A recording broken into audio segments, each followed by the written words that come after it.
appreciate the opportunity to be here tonight. I'm not a maven on all things recyclable. I'm pretty well versed in it.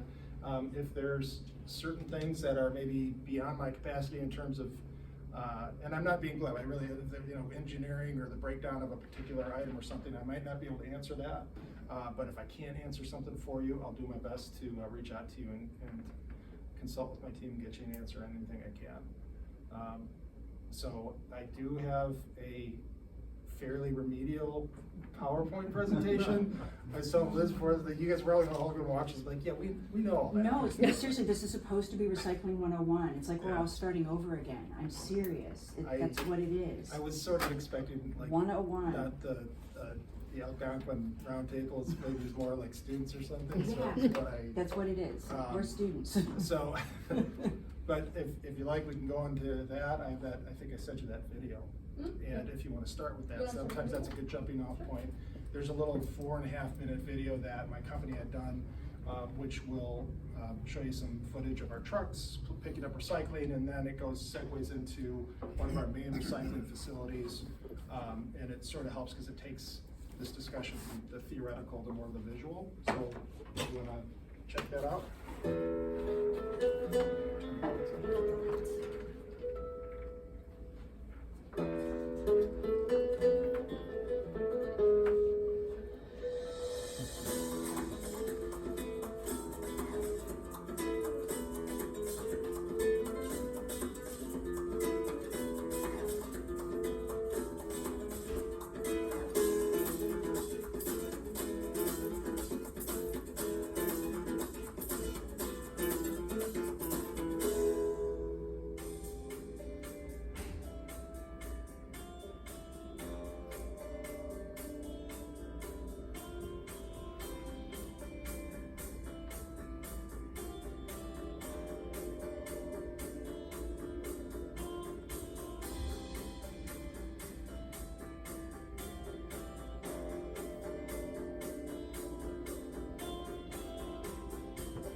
That's all for me tonight. That's great. Yeah.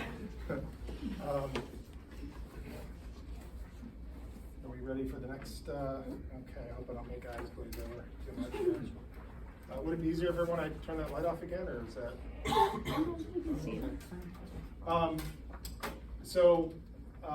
As Liz mentioned, my name is Bill Kenney. I'm the municipal manager for Lakeshore Recycling Systems. We are sort of known now as LRS. We abridged the name, or not abridged, but abbreviated it, and but we are still officially Lakeshore Recycling Systems. I'll try and run through these again fairly quick, because I think the best part of these presentations are always the Q&A and always the discussions. But if I am going through this stuff too quickly, please let me know. Is there any way, Diana, to shrink that down a little bit? Oh, sorry.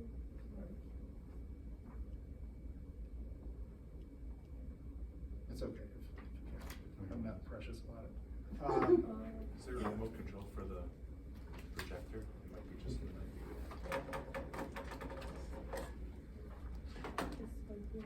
That's okay. I won't let you. So LRS it differentiates itself through aggressive and innovative diversion and recycling programs, technological advances, and protection of the environment. It's a pretty broad and extensive mission statement, but that is genuine. That is how we feel about operating as a company. We have very thoughtful ownership. Some of you may even met some of our owners. Liz, you've met Josh, and we do. We're a business that needs to be profitable, but we do very much want to make sure we're always doing the right thing as far as the environment goes, and ethically operating in terms of that stuff. So that's who we are. Let's see, there we are. As a company, we've grown quite a bit. We started very modestly in the early 2001, and it was basically a one-truck company, and we just sort of built routes in the city of Chicago, commercial routes.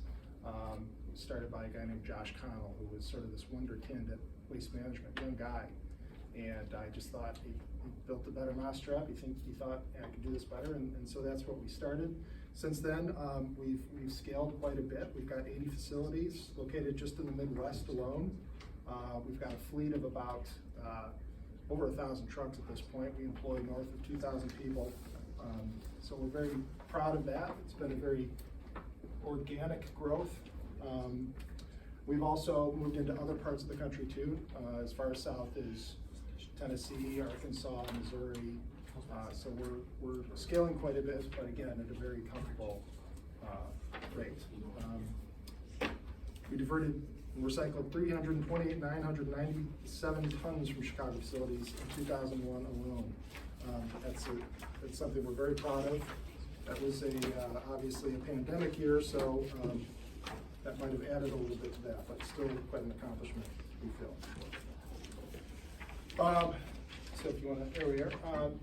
As far as single stream recycling, that's why we're here. And again, some of this stuff is pretty remedial. I have a feeling that everybody in this room is pretty dialed in and knows a lot of this stuff, but the obvious advantages of single stream recycling are simple and convenient.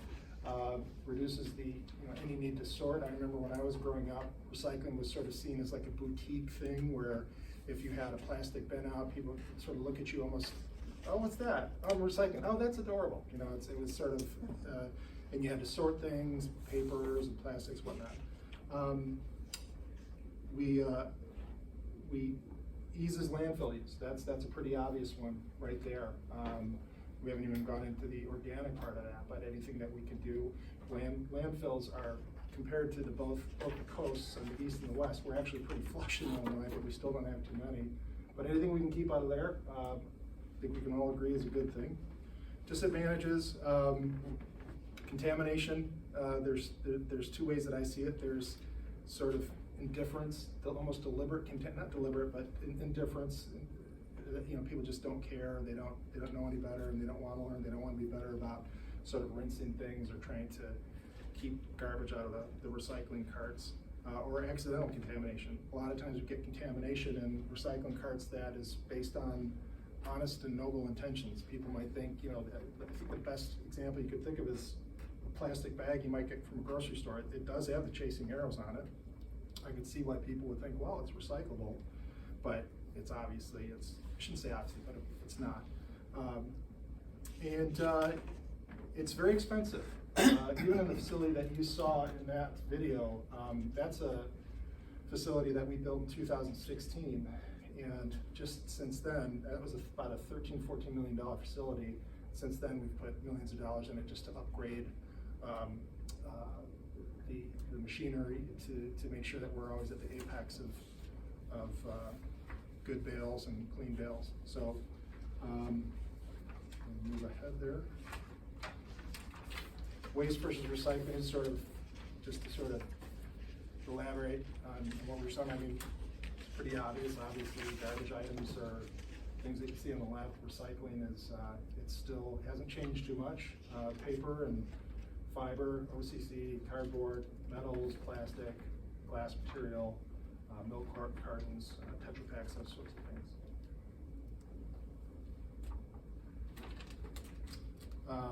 Recycling steps. Recycling material is placed in the residence cart. Obviously, we all know that. And then it's picked up by our truck, that handsome looking truck right there tipping something. That's a front load truck. You probably see him quite a bit in the village here. And then that goes on to, that will go on to one of our facilities. And in this case, this is an overview of our Heartland facility, which is essentially at Harlem Avenue and 55. So this is one of our newer facilities. It was actually our third newest one. And it's very hard to tell from this picture, but that basically shows from an overview schematic of the process. You see that big, you probably don't see it very well, but number one, the big bag scrapping drum that you might have seen in that video sort of flattens everything out, and then it sends it up a conveyor belt where we have our first line of quality control, which our line workers who are sorting out like the hangers, hoses, certain types of rigid plastics, things that cannot go through the process there. From then on, it hits, it gets sorted for cardboard, and fine screens with glass, new screeners with these big, sort of you saw them in that video, these sort of churning rows of blades that sort of force 3D and 2D and flat things, and then onto the ballistic sorters, ferrous magnets. It's probably pretty self-explanatory. You can see the numbers down there. There's a picture of the ballistic sorter that just sort of shuffles around and sorts plastics and three-dimensional plastic bottles from fiber, paper, that sort of thing. Optical sorters. Optical sorters help sort our PETs, plastic bottles, Coke bottles, Pepsi bottles, whatever it is. Just little air puffs, the little lasers that notice, that can in a fraction of a second know what that item is, and and it puffs them out, and then they get redirected where they'll excuse me, eventually end up in the appropriate bale. Excuse me, fill my throat. Magnets for ferrous material. That's a picture of that. Eddy currents help the aluminum cans. And then the next picture is, this is actually AI. This is a robot. We installed this a couple years ago.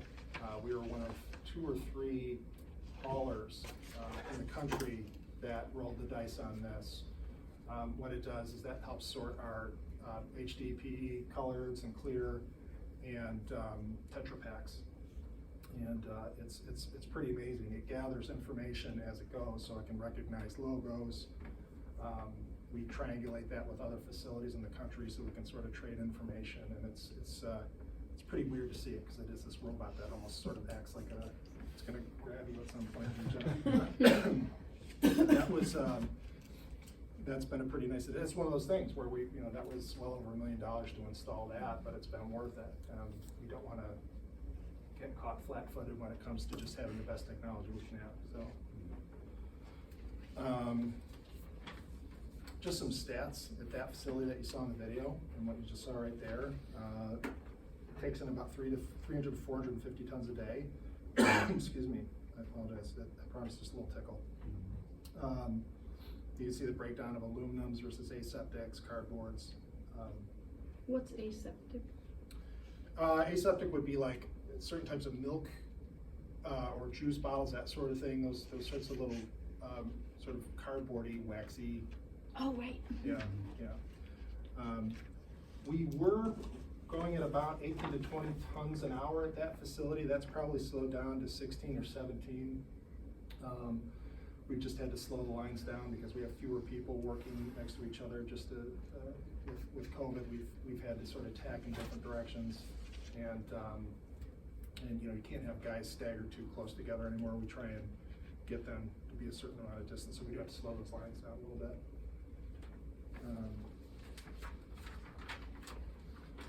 So you see a nice picture of a big old bale right there. That's a HDPE colored plastic right there.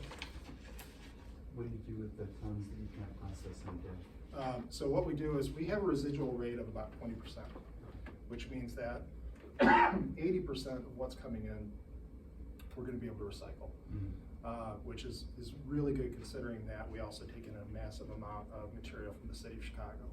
The city of Chicago is historically, I'm just going to say it, is bad at recycling. And so if we didn't have the city of Chicago's material in there, it would probably be closer to 90 or maybe even north of 90. But to answer your question, Patrick, this whole process, once it's done, there is a pile that sort of spits out the riffraff, the stuff that can't be baled and recycled. Sometimes, well, not sometimes, we will have general managers or floor managers walk by that pile several times a day, and if they see that pile still has some good recyclables in it, then we'll double hand it, we'll run it through again. So we'll keep doing that until, you know, just obviously if you see one pop can that's in there and everything else is just garbage, we're not going to run that whole load through again. But and then anything that can't be, we'll have to landfill it. Yeah, sure. I think the next picture is another bale. That's yeah, it's a bunch of pop cans baled up there and some fixed paper and some more HDPE, but the bales are really important. I'm sure at some point in this discussion someone's going to ask about plastics and are we recycling? What's the sort of the philosophy of recycling plastics? And I'm happy to answer those questions. But the baling and the purity of the bales is really crucial because that's how you get good partners with this stuff. When you invest that much money that we do into these facilities, and you can get good cleaner bales like this, you're going to have more people that want to work with you in turn, and just better options.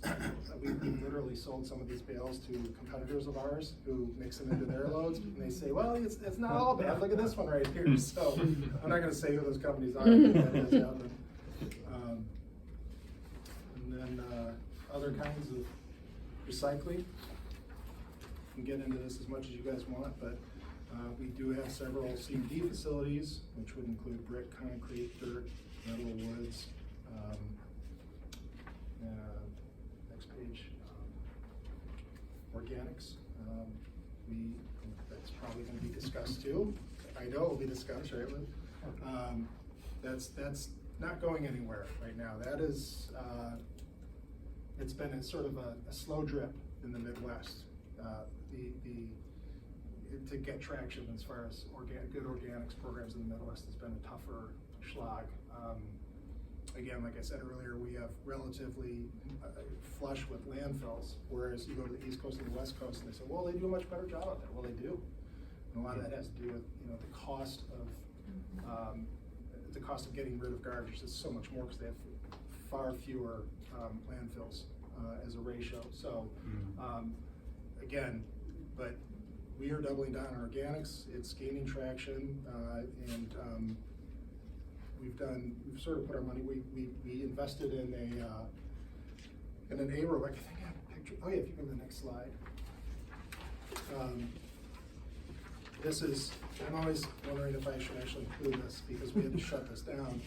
But we invested in an aerobic digester. You're probably used to hearing anaerobic. This is an aerobic digester, so this actually uses oxygen in the process. And we would fill that with about 15 tons of organic material overnight, eat as much fruit and vegetables as possible.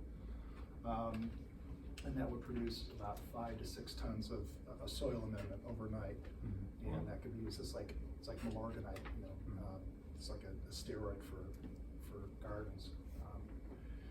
It was a South Korean machine, and it broke down. It was very sensitive. It was literally like it would react to stickers on fruit. That's how sensitive it was. And so it would break down a lot, and to get someone over here to repair it was very costly, very expensive, and not very economic. And the other reason is we couldn't market the stuff that we thought we would be able to. I think the city of Chicago was basically giving the same soil amendment away for free at their water reclamation facility. So that doesn't mean we're giving up, though. We're taking steps to invest in the technology to have something like this again, and until then, we will partner with good windrow farms and other local organic companies, and that is my PowerPoint presentation. Now onto the Amway charts. Liz, if you could. So I know I sort of go through that fast. I just don't want to. I want people to sort of pick and choose what they want to talk about instead of me just sort of deciding what people want to discuss. So I'm happy to take any questions you have.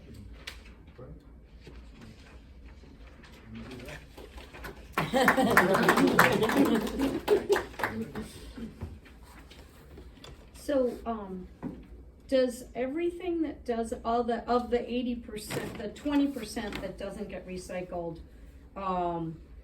you said that goes to landfill? Yes. Does any of it get incinerated? No. No. No, you can't incinerate in Illinois. The closest incinerator is Covanta, which is Indianapolis. We do have companies that we haul material down there that are zero waste, so they have to have that for LEED certifications and other things like that. But it's not something that we market. We don't offer. If we have to take it to Covanta in Indianapolis, it's usually because it's part of a bigger contract. Yeah.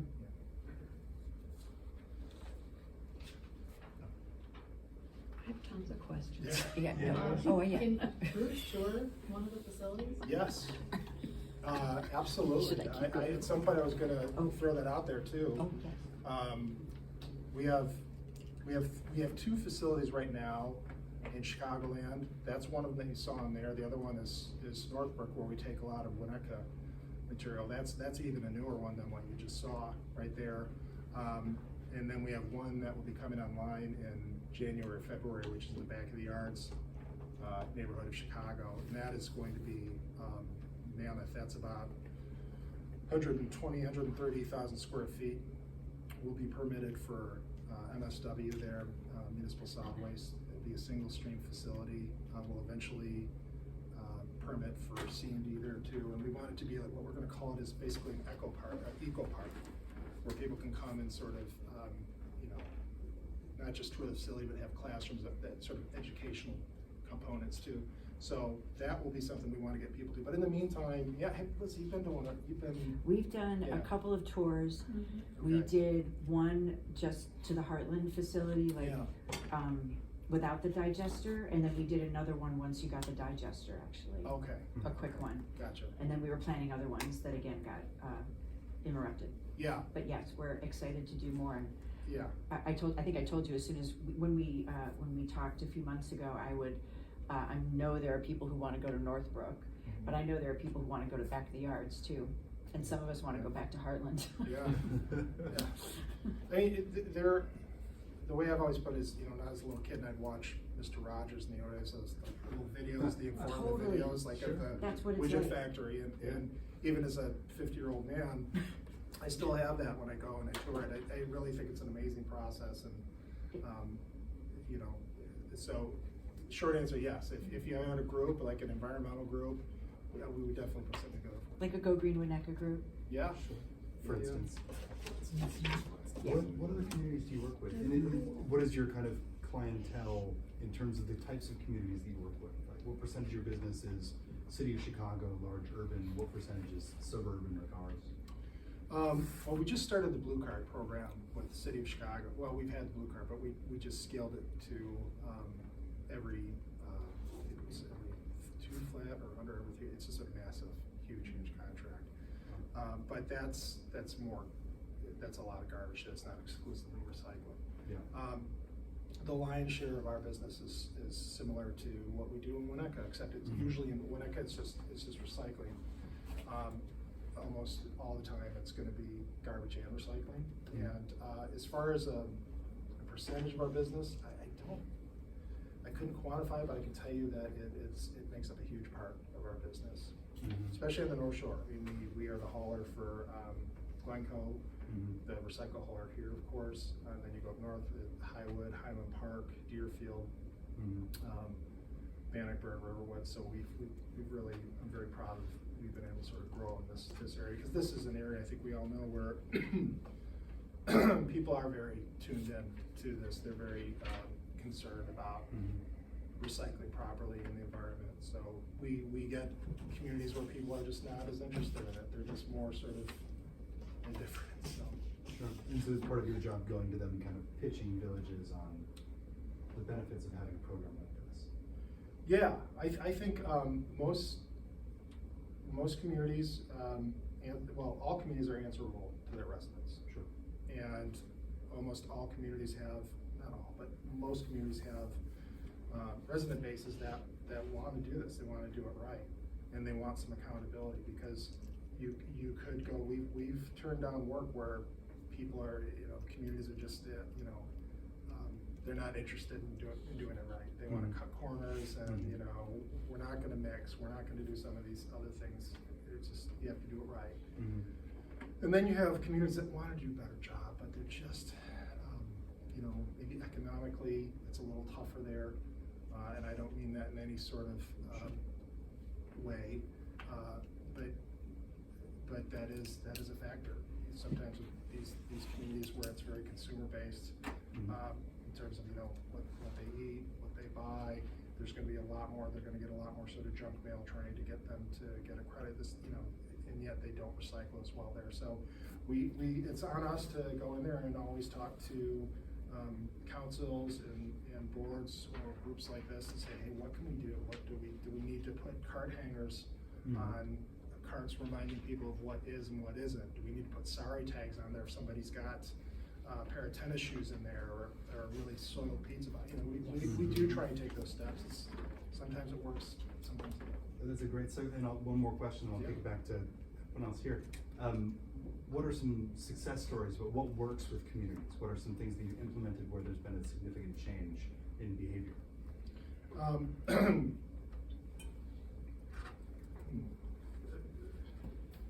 Social media is a curse and a blessing. I'll say that.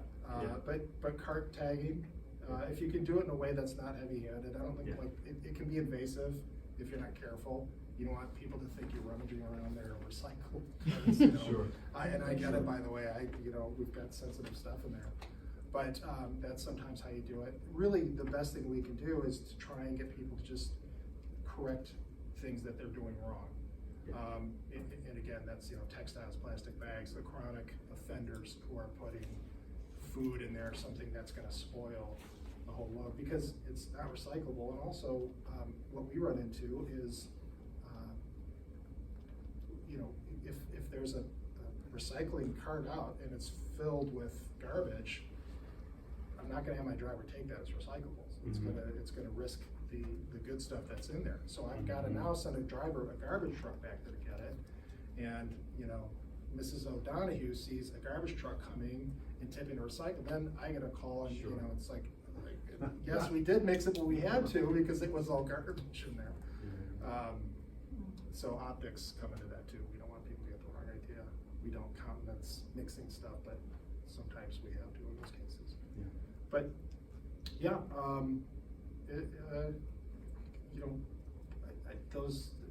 that would be my answer on that. No, that's great. That's great. I actually have a number of questions. I'm sorry. But start off with easy. So, No.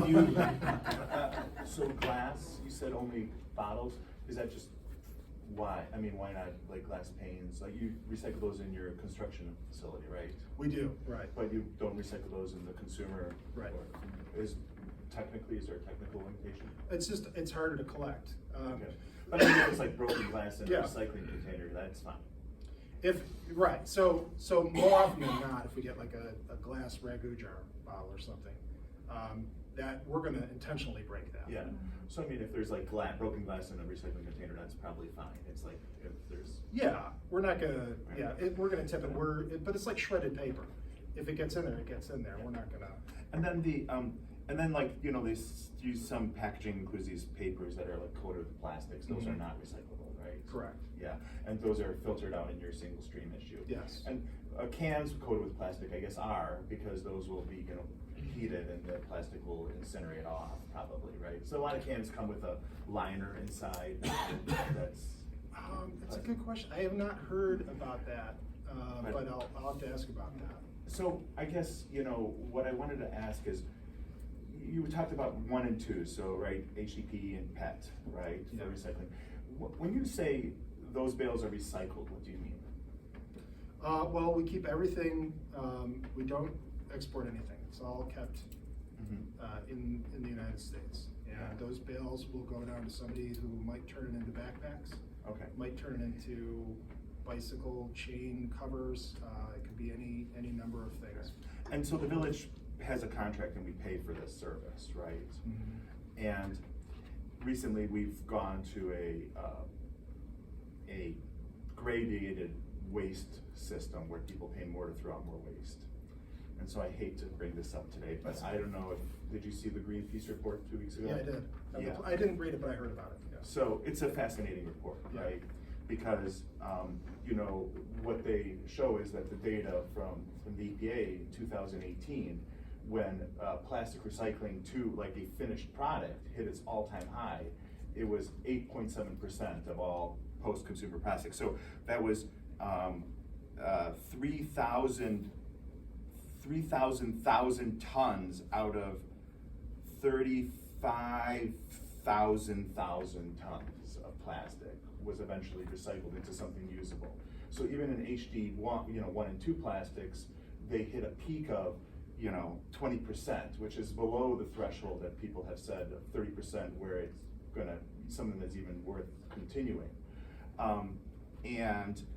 That number has fallen. In the last data, it's down to 6%, and people are, and the speculation is that because China stopped taking bales of plastic, and so 2% of that number from, or 3% of that number from 2018 was stuff that went to China, which was probably just incinerated.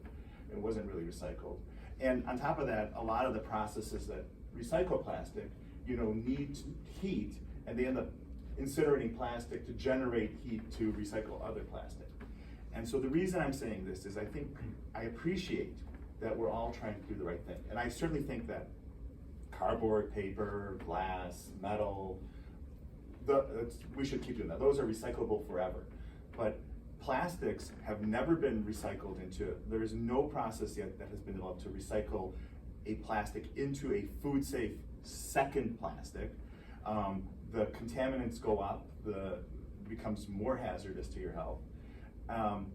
And when we talk about recycling and you know, all this money that we're spending on plastics, you know, the vast majority of them never are recycled. They are disposed of in other ways, either incinerated or put in landfills, even though we may say, oh, we've recycled them. Ultimately, they are not. You know, when we're talking 6% of all plastics that are put into the recycling stream, only 6% are eventually made into something. There is no circular economy here. And I think we are, and I'm sorry to bring this up, and this, I wasn't No, it's planning on okay. this, but this report just came out, and it's I think quite damning. I think we are teaching our children the wrong lesson when we are telling them that single-use plastics are recyclable and are good for the environment. And Liz, I think, you know, agrees. You know, this has been the oil industry has done a great job of misstating the ease and the economics of plastic recycling. And so I think it'd be great. I think it's great that we recycle, and I think we should continue recycling paper, glass, metals. But I think I think we're approaching a time when we should take a stand and say, you know what, we aren't accepting plastics anymore. And people that are throwing plastics out should be throwing them in their garbage and paying more for that, because it's ultimately going to a landfill. And if they're throwing in their recycling bin, they should not be, there should be a penalty. So I'm sorry to bring this up today because it was more an informational thing, but literally and I read it just, like the last week, and it's really quite damning. I mean, about all this.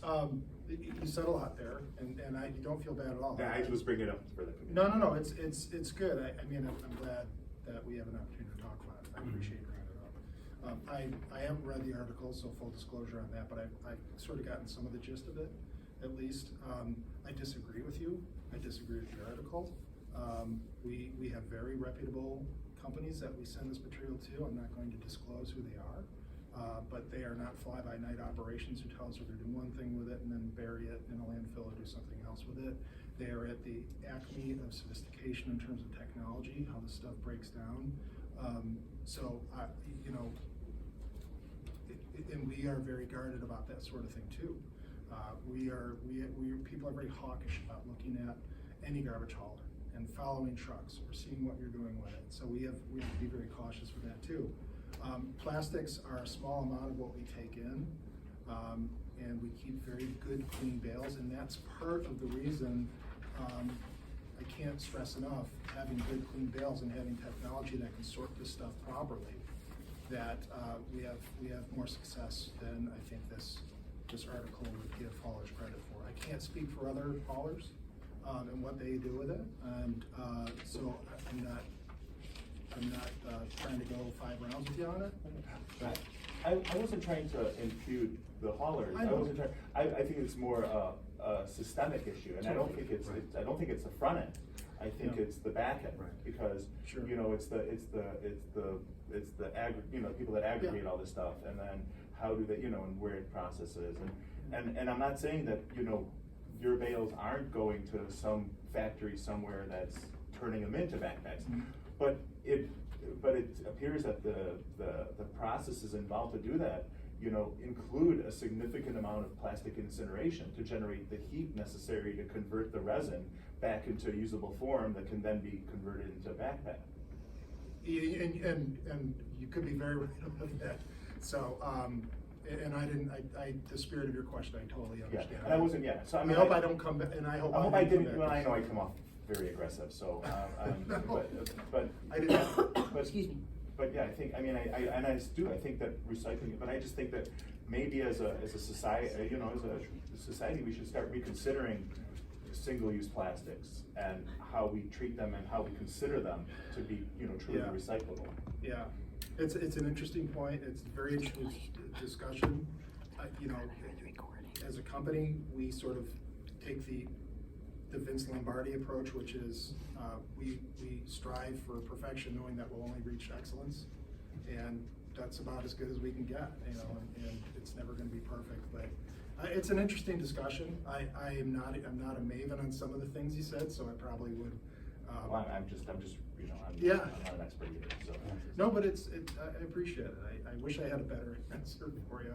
And I'm sorry if I was defensive, everybody, but I'm very proud of my company's approach. Yeah, I'm sorry if I came across. No, you didn't. No, and I would just say this is a really helpful exchange. I think you're talking about two slightly different things within kind of a much broader world of consumption, and I think it's really interesting to think about. So thank you for bringing it up, and I appreciate your candor. Yeah, I appreciate Great. it. Thank you. And I'll go along with that and say many of us agree with that, and I'm gonna follow up on Ted's point that it's sort of not front end stuff, it's back end stuff.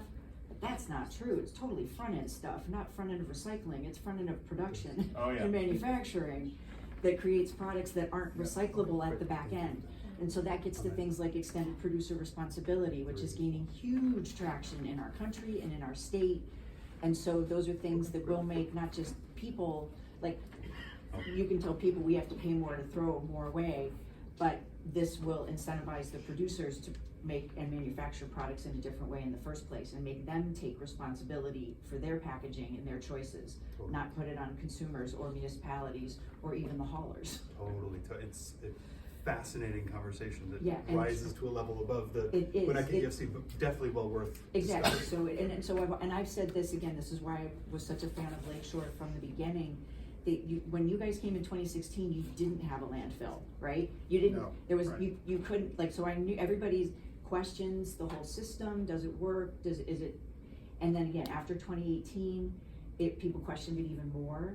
And I knew from working with you and talking with you guys directly for those couple of years that you weren't caught off guard by that you had other outlets. It didn't change your processes. It did limit ultimately what you could totally dispose of. And I know that influenced, motivated the decision to get a landfill. But like the motivation is always defaulting to recycling Yeah. and reusing the materials. It's not landfill. And that's a fundamental difference than a lot of other companies. And That's that's true. what it is, that's why it's a great, that's why even, like, sure, nationwide or statewide, the statistics may be something like that, but in Winnetka and these other communities that have Lakeshore, we're really lucky to have higher recyclable rates, they're just, it's Yeah. harder to quantify them. Do we have any more questions? We have a few questions that have been sent in as well, so I just want to be conscious of that, please. I may be one of the Cinderellas. This is easy, it's not, Sorry. but I do agree with what Liz has just said, Yes. about it being on the front end, because, we're dealing with the back end. Front end needs to fix itself as well. I'm Pat Collins, and I hope you got my email, but if not, I brought a copy, not enough for everybody. Okay, You can share. thank you. Oh, it's a Mine is a a Far yes, Side cartoon. no, This is yes, adorable. no. It's great.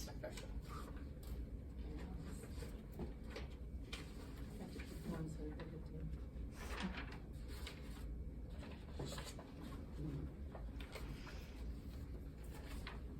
I received your email. Oh, do you have it on email? She I does, have yes. it. Thanks, Pat. I took these pictures myself. Okay. I had heard that shredded paper was not recyclable, and this is, now that I've gotten the new guidelines, it's apparently not. Yeah, the reason that we don't take it, I mean, it's, Even if we put it in a brown paper bag? you can do that, but the problem is collecting it. So once that brown paper bag gets opened up, It's like confetti. yeah, it's like a confetti So- bomb, so there's. So I'm sorry to interrupt. No. Should we go through each one and say whether or not, or kind of discuss Sure. the recyclability of each? Okay. Okay, the first one is the top of a Example. tuna can, metal. Uh, But it's sharp. Yeah, and sometimes those are lined with that coating that Ted was talking about, which can be problematic.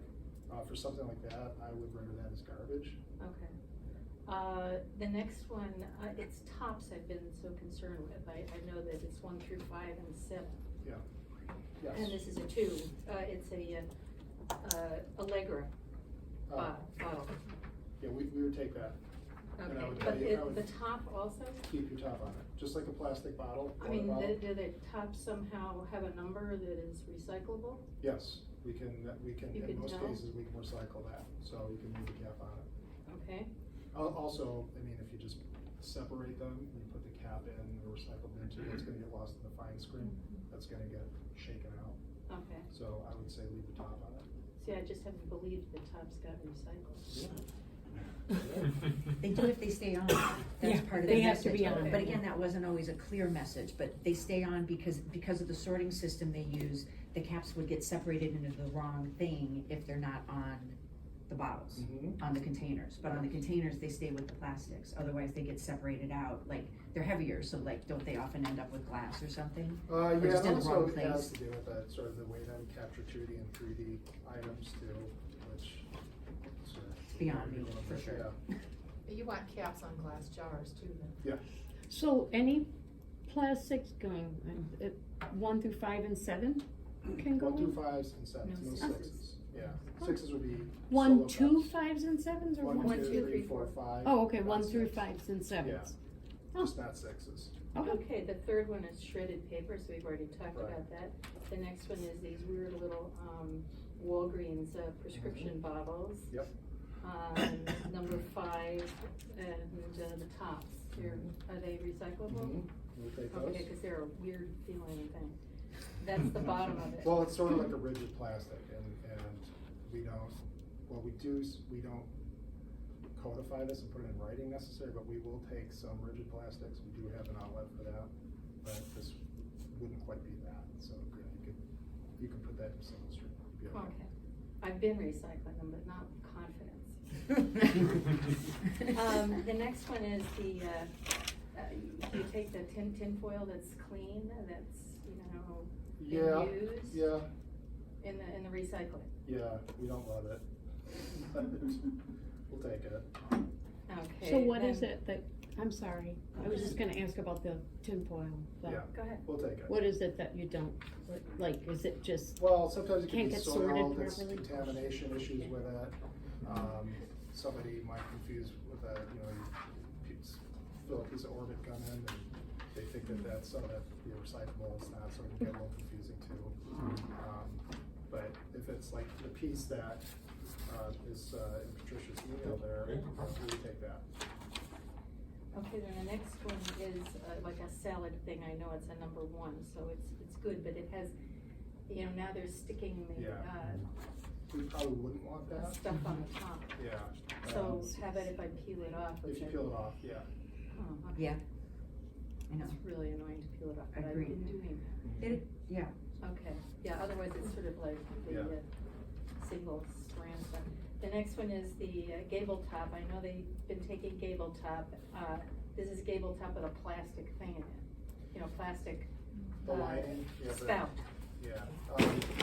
We consider that that would be a Tetra You know. Pak essentially. Like milk bottles. Yeah, Oh, we it's would, supposed to have a lid on. Right, that's what. yeah, Well, the traditional. yeah, obviously. Like this? Oh, Yeah. yeah, are you talking about the ring Yeah. inside the top, or the? I didn't ask about the ring. I thought about that later. Do you want to ask about that? I don't know, what do you do with that ring? I put it in So the you have to trash. pull it out. We do have a market for the Tetra Paks like that. We do have a partner for that. So, For the Like picture? Liz, like what Liz has right Okay, now. but also, what she's talking about, there's also When you a pull that ring off after, when it's brand new, to open it Right, up? the little ring, Yeah. the little pull tab. Yeah, anyway, I'm sorry, you're Do you asking. recycle that, or do I've been putting that in the trash? You 'cause probably it's- throw that in the garbage, that would not, yeah, that would not be, right, but that's way it's- through the process. Those are more But- effectively recycled if you have the top on them. Yeah, Right, so leave the cup on. And just a question, a clarification, those little plastic things that come out first, is the Yeah. reason they're not recyclable is actually only because they're not captured in the system. Not that the plastic itself couldn't be recycled, it goes to again, and it's not a fault. Yeah. It's that it's too small, it doesn't work, Right. it just doesn't, so yeah, again, it's a size, yeah, it matters. essentially, that's. Sorry. We'll get a system going. One down. Okay, so I think you've answered it. Is this the kind of cap that goes? Which one are we looking at? It's a juice container, flip Oh, type top um, unmarked. Yeah. plastic? Okay. I mean, there's, other than anything that might be coated with something, Okay, so clean, all right. yeah, I don't think I'm really seeing any contraband here. Okay. I will, now, it's such an evolving industry too. Not evolving, but it's so malleable that sometimes I might show this to my GM at one of my facilities, like, yeah, it's all, but you shouldn't have told her that that's recyclable. I don't think I'm gonna get that answer. If I do, I'm gonna forward that email to one of my guys that does this. Uh-huh. And I can let Eric know, or I can email you and get back. But I don't see, again, unless it's something that's lined uniquely with wax or something, we're okay with this. And then the next one is the little bear honey thing? Yeah. With the top on it? Yeah, my bigger concern was just, getting all the honey out of there. Right.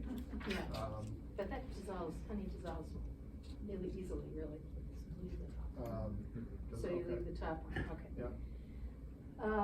Then it's like, Which, by the way, if you allow me. So, sometimes I've had these discussions with people that will say, oh, I'm a great recycler, I've got a jar of Jif, and I go through painstaking steps to make sure there's not a scintilla of peanut butter in there. I'll just wash that thing, And I tell people, don't, because we are so lucky to be in proximity to this really valuable resource of the Great Lakes right here. And if you've wasted 20 gallons of water to get every scintilla of peanut butter out of a jar, you're sort of missing, not you, but in the royal sense, you're sort of missing the point. You know, if there's a little residual food, it's okay, that's my point. We don't want people to I waste a remember ton of somebody good was water. talking about that. If I Yeah, get you on and how the clean phone does with it my have to be? monthly tally. Yeah. How clean is Sort of it? stick with that. Well, I was gonna ask you, like, what is the clean standard, right? You know, Yeah. do it, not a ton of peanut butter, you don't want any, to be able to get peanut butter out of the jar, right, and have a sandwich, right? You Yeah. know? Like, is this okay? Yeah. Yeah, I think it would be. So it's a that little looks bit. okay.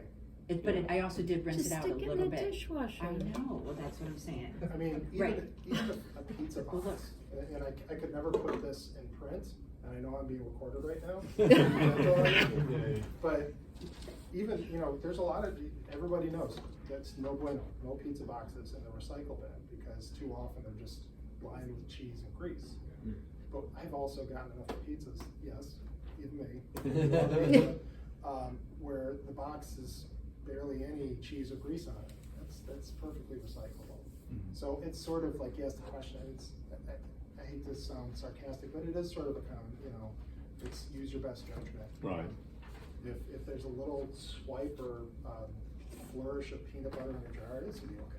Okay. Is that something that you anticipate technologically that we're gonna address, like around removing waste from recyclable products before putting them through the process? Or is this something that will always? I think we'll always wrestle with it. Yeah. I mean, the end users that we send the material to will have ways of doing that. I couldn't even tell you, you know, what the process is. Yeah. But I know it's very sophisticated. So I think.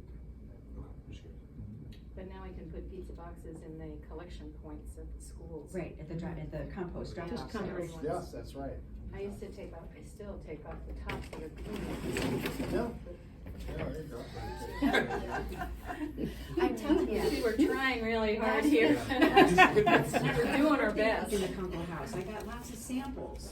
Yeah. So, no, seriously, Yeah. like, there's some grease, is Yeah, that, we wouldn't want that. you wouldn't want that to No. recycle, No. right? That's gotta go, that's gotta go in. It's, right, the top you could if you wanted to cut it off, but nobody does. Well, So you can take it to a drop-off Some site. people do. But isn't that Compost. great? It looks like this, there. Compost. I thought you were showing it to me. Everybody, we are at 8, and so I want to be Okay. respectful of everyone's time. so Let's I go think through the next two are plastic bottles and tops. Excuse me. And if they're attached to their source, they're recycled, it's all plastic tops on them, right? Yeah, and I don't know what the last one is. It looks like a Courier Knives print or something. Mustard. Really good mustard. The deer and the Christmas trees. Mustard. Oh, The the one on the recyclable very is- end, I was Yeah. talking about the one on the bottom right, but. No, the very end. Oh, it's a metallic wrapping paper. Oh. Oh, You know, sure. it's got, it No. didn't come out very well, did it? Okay.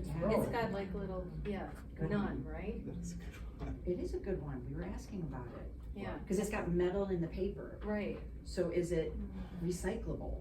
It's a challenge that I'm not willing to give you a yes or no. Yeah, I mean, I've heard it's not. Yeah. I mean, it's, Christmas is coming. Right. Yeah. I've heard for a while the metallic paper is not, Yeah, but and most then, other paper then is. people won't buy metallic But- paper. They Yeah. can't. Some people. And this is really this is helpful to clarify this, because I think when consumers know whether or not these are gonna go to landfills, that can help us make decisions. We're just gonna have companies make decisions on what they make. Yeah. So if metallic wrapping paper really is that much of a pain, maybe we shouldn't. Exactly. Yeah, yeah, but now my, monkey brain is on wondering, I always get a good question like that, where, well, I get a lot of good questions, but, one that trips me up, where I'm not such hot stuff, cause I cannot answer that question right now. And so we can Well- even leave the plastic top on our screw top wine bottles too? Glass. You could take it off. But, yeah, they're. Yes, you're talking about the- Some that are plastic. I think they're all plastic. The top of a wine I bottle. would just, yeah, I really just, if you could just drink cork bottles. Don't take corks either. That's what we're talking, no, you can recycle, you can compost the cork. Very good. Thank you. Do you Pat. think That's you really could just helpful. have a Let's- 24-hour hotline Yeah. for people like us? What about giant containers that plants come in from? Home Depot or, you know. Those are usually bucket black. size. They say 2 on the bottom, Uh, but I never see those on a picture of the recycling. That's a good one. I mean, yeah, I just think of black ones when I see those, that hold the, you know, the pots. And black plastics are they're a challenge. They're harder to capture, they're the black material on a black conveyor belt, we don't always see those come through, but, so people do ask about black plastics, and we actually really don't want them. If they come through, it's not the worst thing in the world. So how much of plastic that goes in your stream does not make it through to the recycling, that gets disposed of? Is there? Well, it's usually contaminated, or certain kinds of rigid plastic. Okay. Excuse me, by rigid I mean, you know, if somebody puts a milk carton in there, that's a rigid plastic, or a Right. step 3, whatever the kiddie toys are, you know, something like that. Now, we do have partners for rigid plastics, but it's almost like how I said pizza boxes, I can't Right. put that out there officially, but we do have a source for rigid plastics. Okay, so hardly any of your plastic that goes through your stream gets just thrown away. When you're dealing with, you know, these jobbers or. I'm sorry, Okay. I'll come back to that, but I want to be very transparent about that. There's a lot of, plastics are not a big part of what come into our recycling facility. Okay. It's mostly cardboard and fiber, mixed paper, that sort of thing. But the plastics, we are always going to get solo cups in there, plastic cutlery in there, that people have noble intentions. You know, they see the chasing arrows around a 6, I can recycle it, I get it. And then last question, is there some type of certification of the dealers of the people that you go downstream to? Like, is there like some type of, you know, ISO or some type of, you know, minimum standards that they have to meet as far as, you know, their recycling of the products, or? I'm sure there is. I'm sort of taking the cheap way out on this answer. Okay. I'm sure there is, because we are very, like I was telling Ted earlier, that we're very guarded about people that we associate, I mean, some of the mafia, but the companies that we partner with. They are in the garbage. That's right. It's all Dutch here, but yeah, I mean, there's standards. There's OSHA standards, ANSI standards. You know, beyond that, there are certain backstops that we look for with these companies that we send stuff to. If it's something that looks too cute by a half or disreputable, we're not gonna stake Right. our reputation on that. That's about as good as I can give you. I mean, I'm all for recycling and all that. I wish there was much more information about, like, pre-cycling, standing in the grocery store, in the detergent aisle. I've been now buying it in a box, Yeah. because I can't stand those giant Tide containers or whatever, but like, what is the best? I know we're doing this for the environment, but Yeah, it the seems one like on Earth. we should be doing it before we're dumping it in our bucket. Like is that box really, the boxes, those aren't Whatever really you said, recyclable because they're yeah. coated with plastic. Those Tide boxes, you can't. The boxes, recycle. if you look at the box, if it doesn't feel like paper, and it doesn't, it feels like it has a thin film of plastic that's sort of on the surface, those are not recyclable. So what does a consumer do? I wanna do the best thing. I stand in the yogurt aisle, which almost makes me nauseous, because there's so much plastic in that aisle. And there's one brand that comes in glass, and so that's what I've been buying. Shampoo bars, there are people that are selling refillable. There's detergent, There's not- some there's, tablets there's, Yeah. what tablet, Yeah, called True tablets. Earth, that's what some of us use. It doesn't even come in a, it's just small and, anyway, we don't need to talk about that here, I know you guys have a I just meeting. wish there was more information, like what we've got this, but even before that stuff. There's a clear message that's coming out of this meeting, I think, about what is being created and what is being used and how it's being disposed of, that I think is well worth thinking about. We have one more question that's come in that I wanna make sure that we get to. So a series of different items. So the white plastic Amazon delivery bags, are those No. recyclable? Those are recyclable with plastic bags in grocery stores. Yeah, so Target But or not grocery through store. curbside Not- recycling. not curbside stream. Okay, so through different programs, but not. Right, through like a Trex Yep. collection kind of things. And then when members of the community and people here have follow-up questions, Are we okay to write to you? Is there like an email inbox that we can write into? I've got a stack of cards, and I'm happy to leave everybody one of my cards, and I'll do my best to respond as quickly as possible. I probably get 150 or 200 emails a day. So I know we ask sometimes, I'm not trying to set you up for, but Liz can tell you, Liz is one of my favorite people, and I probably don't respond to her until like sometimes a week after I get here. But you can, anyone can reach out, and I'm happy to check out. They can go on the site anyway? Yeah. Okay. Yeah. So that's really helpful too. Yeah, you can go on our website and mine a lot of this stuff. Terrific. That's a good way, but yeah, of course, I encourage anybody to reach out to me. Awesome, this has been so helpful. Do we have Yes. any other last minute questions in the room? I have a question Yes. about the recycling materials, because I was lucky to go with Liz one time. We had a walkthrough or whatever, and I remember all these materials, and we're lucky that we're here in the Great Lakes, and that there's so many bottlers and paper companies and stuff. But how does most of your stuff leave your facilities? Is it by truck? Is it by train? How do you, like, all that glass is all broken up? You have to come up with So it glass is local. So What is what we do local? with the glass is that goes in, that stays in a 10-yard roll-off box. Doesn't, obviously it doesn't get built, Right. broken glass. It goes to a bottle. But it goes to a local company, where some of our stuff is all local. We have a local company for shingles and some of the other C&D stuff that is harder to payload on a semi-truck.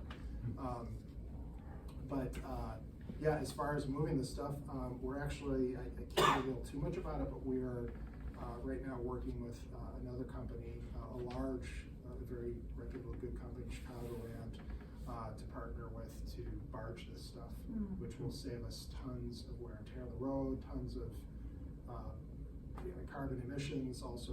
So we're always looking at that sort of those sorts of different things to sort of be better to the things that we can control at the company level. We're investing in not just soapbox, but we're investing in electric.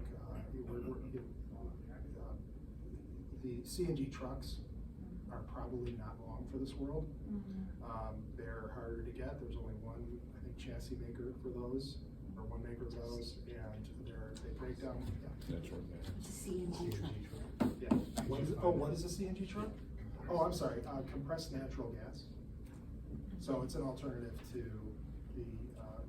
for the diesel trucks that we're typically. So we are, right now, we bought an electric spotting truck, which is one of those sort of semi-trucks that you hook on the back of a 100-yard trailer up to, and you can take it around your facility. We're looking into possibly implementing some of the electric garbage packer trucks into our fleet. That's a little bit tougher because it takes a long time to charge one of those. There's a lot of hydraulics that we probably all know that those trucks use. So what you want to do is not finish a route because you run out of. But we're taking steps besides barging things. Okay. That's really interesting. Did you have a question? I have other questions for Bill, which I'll ask later on sort of specific items, but I wanted to respond to Rick's comment about the standards, or question about the standards, which is that I think there obviously may well be some international standards, ISO, OSHA type things. There aren't a lot of waste specific standards precisely because there's no overarching system for it. There isn't one. It's all privatized, it's all local, it's all different, but there are increasing efforts at the state level and the federal level to have requirements. Like there's actually a bill that will probably be introduced in the state of Illinois in January that will be like a truth in recycling advertising requirement for recycling content and things like that. So they're getting at that kind of thing too, but there's been a lot of resistance to it for a long time. So, but it's getting some traction now. Really interesting. Terrific. Well, this was so helpful. I really enjoyed it. I learned a lot. Thank you so much for being here. We so appreciate it. Oh, thank you all. Yes. I really do. Thank you. Thank you. I appreciate your question. I hope I didn't. Yeah, we'll have to come back. No, anytime.